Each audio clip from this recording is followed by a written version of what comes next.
नमस्कार साथियों, मैं हूं आपका दोस्त doctor A K Baghel. Welcome to RX healthline. और आज हमारे स्पेशल गेस्ट हैं डॉक्टर प्रेमपाल सिंह, जो बरेली के लीडिंग यूरोलॉजिस्ट हैं। और आज हम इनसे जानेंगे कि यूरोलॉजी में किस तरह के मरीजों का इलाज होता है और किस तरह के मरीज इनसे और हेल्प ले सकते हैं। तो डॉक्टर प्रेमपाल सिंह, वेलकम।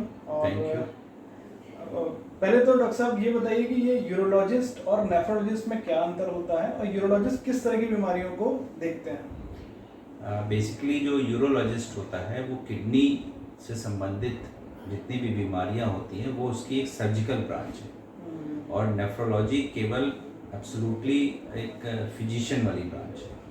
तो इसलिए उसकी डिग्री जो होती है वो डीएम की होती है, और यूरोलॉजी की जो डिग्री होती है वो एमसीएच की होती है, जो एक सर्जिकल जो पार्ट, हाँ, उसका जो है।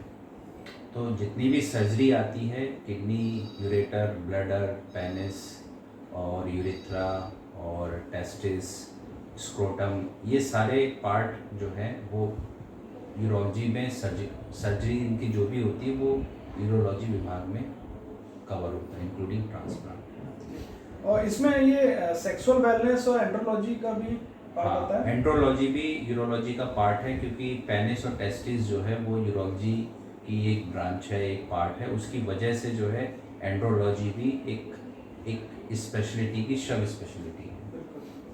कौन कौन सी बीमारियों का इलाज खासतौर पर यूरोलॉजिस्ट करता है। यूरोलॉजिस्ट जितनी भी सर्जिकल प्रॉब्लम होती है किडनी की, चाहे वो किडनी का ट्यूमर हो, चाहे किडनी की स्टोन हो, चाहे किडनी का में कोई रुकावट हो, यूरेटर में कोई रुकावट हो, कोई इन्फेक्शन हो, टीबी है, या पेशाब की थैली या ब्लडर की कोई प्रॉब्लम हो, यूरेथ्रा की कोई प्रॉब्लम हो, पेनिस की, इंक्लूडिंग सेक्सुअल हेल्थ और andrology, infertility, specially male infertility, और साथ में टेस्टिस है, और जो भी स्क्रोटम वाला पार्ट है, यूरेथ्रा है, रिकॉन्स्ट्रक्टिव सर्जरी है, ट्रांसप्लांट है। तो ये सारे के सारे जो सारी की सारी बीमारियां जो हैं, जो सर्जरी वाला पार्ट है, वो एक यूरोलॉजिस्ट करता है। और जो मेन प्रोसीजर होता है उनके बारे में कुछ बताइए। मेन प्रोसीजर जगह के हिसाब से नंबर और फ्रीक्वेंसी उनके बदल सकते हैं, पर जो मेन ऑपरेशन होते हैं वो सबसे ज़्यादा कॉमन होता है। किडनी का कैंसर है तो उसका सर्जरी, किडनी में स्टोन है उसकी सर्जरी, किडनी में कोई रुकावट है जैसे पीयूजी ऑब्स्ट्रक्शन है या स्टिक्चर है उसकी सर्जरी, ब्लडर का ब्लड स्टोन है, ब्लडर में कोई कैंसर है, ब्लडर में कोई डायवर्टिकुला या प्रोस्टेट वाला जो रुकावट है उसकी सर्जरी, यूरेथ्रा का स्टिक्चर है। तो ये जो बेसिक जांच प्रॉब्लम जितनी भी बीमारी है, इसका सारा सर्जिकल पार्ट यूरोलॉजी में आता है। डॉक्टर साहब, थोड़ा सा ये बताइए, किडनी स्टोन का लेजर ऑपरेशन जो होता है उसके बारे में थोड़ा बताइए। इसमें क्या नुकसान और फायदे हो सकते हैं, किस तरह के मरीज को इसको करवाना चाहिए। लेजर कहाँ पे यूज़ करना है नहीं करना, ये बेसिकली यूरोलॉजिस्ट पे छोड़ देना चाहिए। लेजर एक एनर्जी की फॉर्म है जो ज़्यादातर फ्लेक्सिबल स्कोप में यूज़ होती है, जहाँ पे एब्सोल्युटली रिक्वायर्ड है, जिसको हम लोग RIRS बोलते हैं। RIRS एक डे केयर प्रोसीजर होता है जो मिनिमम इन्वेजिव है, उसमें लेज़र की एब्सोल्यूट रिक्वायरमेंट होती है। बाकी किसी भी जगह पे उसके अलावा जो भी पार्ट है लेज़र का, लेज़र एक आर्मामेंटेरियम का हिस्सा है। उसका ऐसा नहीं है कि उससे चीज़ें बहुत ड्रास्टिकली चेंज हो रही हैं, उससे कॉस्ट बढ़ जाती है क्योंकि लेज़र की कॉस्ट अधिक आती है, बट लेज़र उस कॉस्ट को जस्टिफाई करता है हर जगह। ये RIRS को छोड़ के मुझे नहीं लगता कि कहीं पे जस्टिफाई करता है। लेज़र थोड़ा अट्रैक्शन का जरूर हो रहता है, और जनरली ऐसा नहीं है कि लेज़र के बगैर काम नहीं चलेगा। अगर आपने लेज़र यूज़ भी किया है तो आप उसकी कॉस्ट को जस्टिफाई नहीं कर सकते, क्योंकि लिथोक्लास्ट ईज़िली अवेलेबल है, उस सेफ भी है। पेशेंट और डॉक्टर दोनों के लिए लेज़र में सेफ्टी इशू रहता है। तो सर, थोड़ा सा प्रोस्टेट सर्जरी के बारे में बताइए कि किस स्टेज पे एक आज का हमारे जो एल्डरली होते हैं उनको दिक्कत आती है। तो ज़्यादातर कोई भी पेशेंट जिसकी एज लगभग 60 साल के ऊपर है, उसमें कहते हैं कि करीब लगभग 1/3 35% पेशेंट्स को जनरली किसी न किसी फॉर्म की रुकावट वाले लक्षण आते हैं। उन जो 30% लोग हैं उन 30% का भी 70% एब्सोल्युटली मेडिसिन से कवर हो जाते हैं।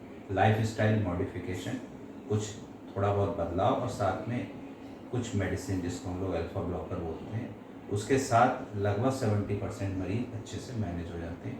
अगले 20% मरीज को भी आप थोड़ा सा स्ट्रिक्टली कंट्रोल करते हैं तो वो भी कवर अप हो जाते हैं। लगभग 10% मरीज को सर्जरी की ज़रूरत होती है। सर्जरी के कुछ इंडिकेशंस होते हैं कि ये चीज़ें अगर हैं तो मरीज को सर्जरी करनी पड़ती है। जैसे प्रोस्टेट की रुकावट की वजह से मरीज को के गुर्दे सूज रहे हैं, या दूसरा कि स्टोन बन गया है, बार बार इन्फेक्शन हो रहा है, बार बार उसमें पथरी बन रही है, और या पेशाब जो है वो इतना ज़्यादा बार होता है या इतना मरीज़ परेशान है कि दवा खाने के बाद, सब कुछ करने के बाद भी लक्षणों में बदलाव या सुधार उसको नहीं मिल रहा है।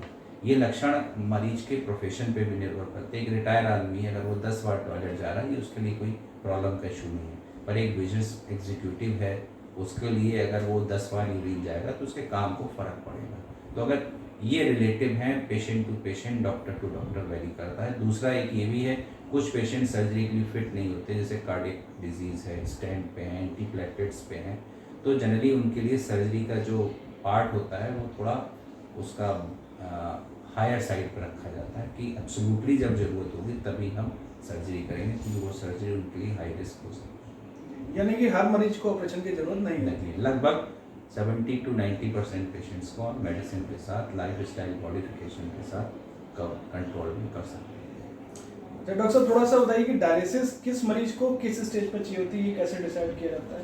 डायलिसिस करने के भी अपने कुछ पैरामीटर्स होते हैं, पर ज़्यादातर केस में पेशेंट अगर वॉल्यूम ओवरलोड में है, सांस नहीं ली जा रही है, शरीर में बहुत ज़्यादा सूजन है, या शरीर में नमक की बहुत अधिकता या कमी हो गई है, या बहुत ज़्यादा एसिडोसिस है, या क्रेटिनिन कभी कभी बहुत ज़्यादा बढ़ जाता है, उसकी वजह से इंसेफेलोपैथी में मरीज जा रहा है, तो या पोटाशियम की मात्रा कंट्रोल में नहीं हो रही है, जिसको हाइपर कैलीमिया बोलते हैं, तो उस सब कंडीशंस में जनरली डायलिसिस की आवश्यकता पड़ती है। पर ये एक नेफ्रोलॉजी का पार्ट है, नेफ्रोलॉजिस्ट पे छोड़ देना चाहिए। अगर वो डॉक्टर कह रहा है कि आपको डायलिसिस करने की आवश्यकता पड़ गई तो डायलिसिस करना चाहिए। ज़रूरी नहीं एक बार डायलिसिस हो तो ज़िंदगी भर डायलिसिस हो, ये निर्भर करता है कि वो कंडीशन परमानेंट है या टेम्परेरी। अच्छा ये बताएं, जो किडनी ट्रांसप्लांट होता है वो किस तरह के मरीज में सक्सेसफुल रहने के चांस ज़्यादा होते हैं, किस मरीज को ट्रांसप्लांट के लिए जाना चाहिए? ज़्यादातर जो यंग पेशेंट है और उस सर्जरी के लिए फिट है, तो ट्रांसप्लांट जो है वो बेस्ट रीनल रिप्लेसमेंट थेरेपी है, क्योंकि डायलिसिस से आप सारी चीज़ें रिवर्स या किडनी का सारा पार्ट आप कवर नहीं कर पाते, पर ट्रांसप्लांट काफ़ी हद तक उसको ऑलमोस्ट नॉर्मल कर देता है पेशेंट को। तो ज़्यादातर पेशेंट में आज की तारीख में जो है वो ट्रांसप्लांट बहुत ही सक्सेसफुल है। लगभग 90% 5 year graft survival already India में डॉक्यूमेंट हो चुके हैं, और 80% केसेस में 10 साल पे भी ग्राफ्ट सर्वाइवल रहता है। तो ये एक अच्छे रिजल्ट्स अपने आप में बता रहे हैं कि हर आदमी को जो उसके लिए फिट है सर्जरी के लिए, उसको ट्रांसप्लांट के लिए जाना चाहिए। दूसरा, इस बात पे भी निर्भर करता है कि जो नेटिव किडनी है वो किस वजह से उस जो है वो ख़राब हुई है। जैसे अनकंट्रोल डायबिटीज़ है, जैसे अनकंट्रोल हाइपरटेंशन है, जो 76% केसेस में प्रॉब्लम करती हैं, किडनी ख़राब होने का कारण होती है, वो ग्राफ्ट के लिए भी एक खतरा होती है। तो ऐसे केसेस में हो सकता है कि ग्राफ्ट थोड़ा सा उसकी लाइफ कम हो, पर ऐसा नहीं कि they are absolute contraindication for transplant. तो अगर ग्राफ्ट की अवेलेबिलिटी है, मरीज ट्रांसप्लांट के लिए फिट है, तो go for renal transplant, because this is a near perfect renal replacement therapy at present. अच्छा, एक आम मरीज को किस कंडीशन पर अलार्म हो जाना चाहिए कि उसे किडनी की दिक्कत शुरू हो रही है? किडनी के जो लक्षण होते हैं वो ज़्यादातर बहुत ही साइलेंट होते हैं। जब लगभग 90% दोनों गुर्दे खराब हो जाते हैं तब लक्षण आते हैं, जैसे कमजोरी है, भूख न लगना, उल्टी लगना, शरीर में सूजन आ जाना, और चेहरे पे सूजन आ जाना, ब्लड प्रेशर का बढ़ जाना, शरीर में खून की कमी हो जाना, तो ये सारे लक्षण ज़्यादातर किडनी वाले पेशेंट्स को आते हैं। पर ये इस बात पे भी निर्भर करता है कि किडनी फेल किस वजह से हुई है। मान लो अगर उसको डायबिटीज़ की वजह से किडनी फेल हुई तो उसका प्रेजेंटेशन थोड़ा अलग हो सकता है। उसकी किडनी में स्टोन की वजह से ब्लॉकेज की वजह से दोनों किडनी खराब हुई है तो उसका प्रेजेंटेशन थोड़ा बदल भी सकता है।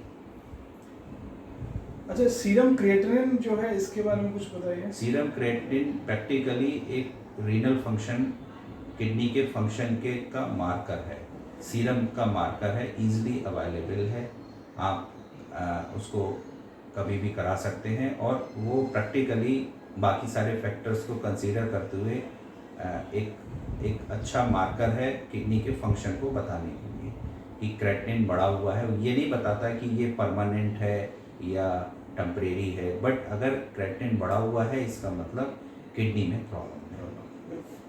अच्छा, और ये बताएं कि एक नॉर्मल आदमी जिसको अभी कोई दिक्कत नहीं है वो कैसे इंश्योर करे कि उसकी किडनी जो है आगे हेल्दी बनी रहे? क्या मिनिमम उसको प्रिकॉशंस प्रिवेंशन लेने चाहिए?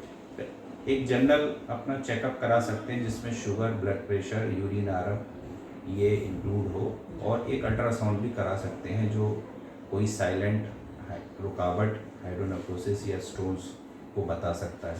तो मेन जो प्रॉब्लम रहती है वो ज़्यादातर शुगर और ब्लड प्रेशर की रहती है। इनको एब्सोल्युटली बीच बीच में चेक कराते रहें। जिनको हो चुकी है वो इसको एब्सोल्युटली कंट्रोल रखें, जिससे किडनी भी सुरक्षित रहेंगी, आंखें भी सुरक्षित रहेंगी, हार्ट भी सुरक्षित रहेगा। तो ये दो सबसे बड़े किलर हैं किडनी के, ब्लड प्रेशर और डायबिटीज़। ये एक 76% किडनी फेलियर का कारण है, और उसके बाद करीब 10% यूरोलॉजिकल इश्यूज़ हैं जिनकी वजह से किडनी खराब होती है, जिसको आप अल्ट्रासाउंड से या किसी भी डॉक्टर के पास जाएंगे तो ईजिली डिटेक्ट कर सकता है अगर आपको इन इन्वेस्टिगेशंस में कोई प्रॉब्लम आ रही है। अगर आप लक्षण का वेट करेंगे तो ये काफ़ी लेट हो चुका होगा। तो इन सब चीज़ों की स्क्रीनिंग करके आप किडनी की स्क्रीनिंग टेस्ट करा के अर्ली डायग्नोस कर सकते हैं। लक्षण के बेस पे आप अर्ली डिटेक्शन भी कर सकते हैं, बिकॉज ना किसी भी पैथी में किडनी का कोई सॉलिड इलाज नहीं है। तो एक तरीके से प्रोफाइलैक्सिस ही है। अगर आपने डिटेक्ट कर लिया, early detection is the key. अगर आपने अर्ली डिटेक्ट कर लिया देन जो बची हुई किडनी है आप उसको सेव कर सकते हैं। उससे हो सकता है कि मरीज़ की लाइफ कुछ सपोर्टिव ट्रीटमेंट के साथ बगैर किसी डायलिसिस के या ट्रांसप्लांट के कट जाए।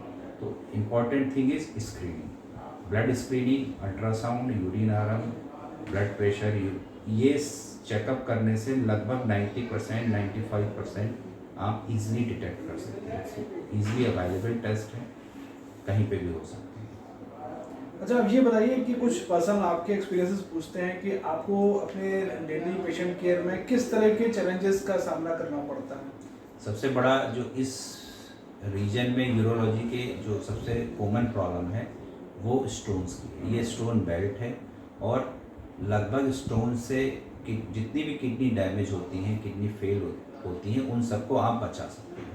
यानी कि आज की तारीख में 10% renal failure, permanent renal failure और एंड स्टेज रीनल डिजीज़ के 10% केसेस यूरोलॉजिकल प्रॉब्लम्स की वजह से होते हैं, जो ट्रीटेबल कंडीशन, क्यूरेबल कंडीशन अगर आप टाइम पे क्योर करें। तो सबसे इम्पॉर्टेंट पार्ट है स्क्रीनिंग, और दूसरा कि अगर आपके स्टोन है, चाहे वो छोटा है चाहे बड़ा है, सबसे इम्पॉर्टेंट चीज़ है आप एक बार जाके यूरोलॉजिस्ट की ओपिनियन लीजिए। ओपिनियन से नहीं है, लोग डायरेक्ट देसी और आयुर्वेदिक और होम्योपैथिक ट्रीटमेंट स्टार्ट कर देते हैं कि दवा खाएंगे और किडनी का स्टोन गल के निकल जाएगा। ऐसा कहीं डॉक्यूमेंटेड नहीं है कि फला साइज का और फलानी जगह पे यूरेटर, किडनी या ब्लडर का कहीं भी स्टोन है वो इस मेडिसिन से निकल जाएगा। अगर निकल जाता तो कोई भी, इवन हम एलोपैथी में भी लिखने के लिए तैयार हैं, बट इसके लिए हमारे पास एम्पल डाटा हो उसकी सेफ्टी का और उसके प्रॉफिट का, कि पेशेंट अगर लेगा तो ये क्योर हो जाएगा। तो कोई भी मेडिसिन किसी भी फॉर्म में लेने से पहले एक यूरोलॉजिस्ट से ओपिनियन ले लीजिए। एक ओपिनियन लेने में नहीं जाता, एक सेफ्टी आपको एक राय मिल जाएगी, और उसके बाद आप कोई भी ट्रीटमेंट अपना स्टार्ट कर सकते हैं, क्योंकि सेफ्टी को ध्यान में रखना है। हो सकता है आपकी एक ही किडनी फंक्शनिंग हो सकता है दूसरी किडनी हो ही ना, और आपने ट्रीटमेंट स्टार्ट कर दिया अगर वो किडनी डैमेज होती है तो वो आपके लिए एक लाइफ थ्रेटनिंग प्रॉब्लम हो सकती है।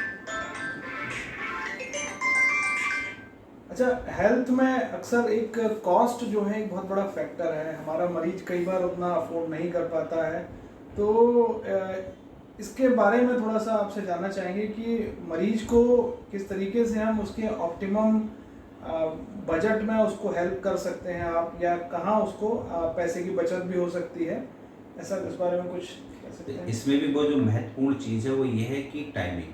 आप अर्ली किसी भी बीमारी में अगर जल्दी आते हैं तो आपके पास समय होता है और उस समय को आप कॉस्ट कटिंग में यूटिलाइज कर सकते हैं। जैसे कि आपको कोई भी बीमारी है, आपको जल्दी पता चल गया, डॉक्टर ने कोई ऑपरेशन बताया, तो उसमें टाइम इतना बड़ा फैक्टर नहीं होगा। अगर टाइम फैक्टर नहीं है तो आप किसी सरकारी अस्पताल में लिस्टेड होके भी उसका इलाज करा सकते हैं, वो आपकी कॉस्ट को कम करेगा। अगर आप इमरजेंसी में आते हैं, चाहे कहीं भी आते हैं, तो हमेशा इमरजेंसी प्रोसीजर की कॉस्ट रिलेटिवली इलेक्टिव प्रोसीजर से अधिक होती है। तो सबसे पहले कि आप किसी भी बीमारी का जल्दी इलाज कराएं और टाइम फैक्टर को ना आने दें, क्योंकि अगर आप वही काम इलेक्टिवली कराएंगे तो उसकी कॉस्ट 30-40% कम हो सकती है। आप उस सुविधा को किसी भी सरकारी अस्पताल में जाके भी अवेल कर सकते हैं अगर आपके पास टाइम है, क्योंकि आप वहाँ जाएंगे, वहाँ लंबी वेटिंग होगी, आप वेट कर सकते हैं, तो उसके बाद वो टेस्ट या वो इलाज आपका फ्री ऑफ कॉस्ट में भी हो सकता है। तो टाइमिंग महत्वपूर्ण है। जब आप किसी प्राइवेट अस्पताल में जा रहे हैं तो आप ये उम्मीद करिए कि कुछ ना कुछ आपको पे करना पड़ेगा, वो प्राइवेट है, तो आपको उन सर्विसेज को खर्चा जो है वो आपको उठाना है। गवर्नमेंट पब्लिक सेक्टर जो है उसका खर्चा आपको नहीं देगा। तो मेरे हिसाब से चीज़ों को जल्दी जाएं और राय लें। राय लेने में कोई हर्ज नहीं, आप जाएं, मल्टीपल जगह पर राय लें। हो सकता है 5 से 10%, 20-30% की मल्टीपल ओपिनियन या मल्टीपल डॉक्टर से राय लेने के बाद प्लान बदल सकते हैं, उसको करने का तरीका बदल सकता है, उसकी वजह से उसकी कॉस्ट भी कम हो सकती है। और अगर आप पे समय होगा और हो सकता है वही चीज़ आप किसी गवर्नमेंट या पब्लिक सेक्टर में जाके कराते हैं तो आपको हो सकता है फ्री ऑफ कॉस्ट होगी। उसके अलावा मेरे ख्याल से अगर जो भी आदमी अफोर्ड कर सकता है, एक हेल्थ केयर इंश्योरेंस ले सकता है। आयुष्मान भारत जो कार्ड सरकार बना रही है, इस तरह की सुविधाओं से भी कॉस्ट वहाँ पर आदमी मैनेज कर सकता है। तो अच्छा डॉक्टर साहब कि बाकी मैं चाहूँगा अपने दर्शकों से भी कि अगर आपके पास कोई किडनी से रिलेटेड समस्या है तो आप हमारे नंबर जो नीचे शो हो रहे हैं उस पर आप हमें कॉल कर सकते हैं और हम डॉक्टर प्रेमपाल से समय निकालकर आपसे उस पर राय भी ले सकते हैं। आप खुद आके डॉक्टर साहब को भी दिखा सकते हैं। ठीक है, बहुत बहुत धन्यवाद डॉक्टर साहब, आपने हमें समय दिया। उम्मीद करते हैं कि इससे हमारे दर्शकों को काफ़ी फायदा होगा। Thank you very much. Ji.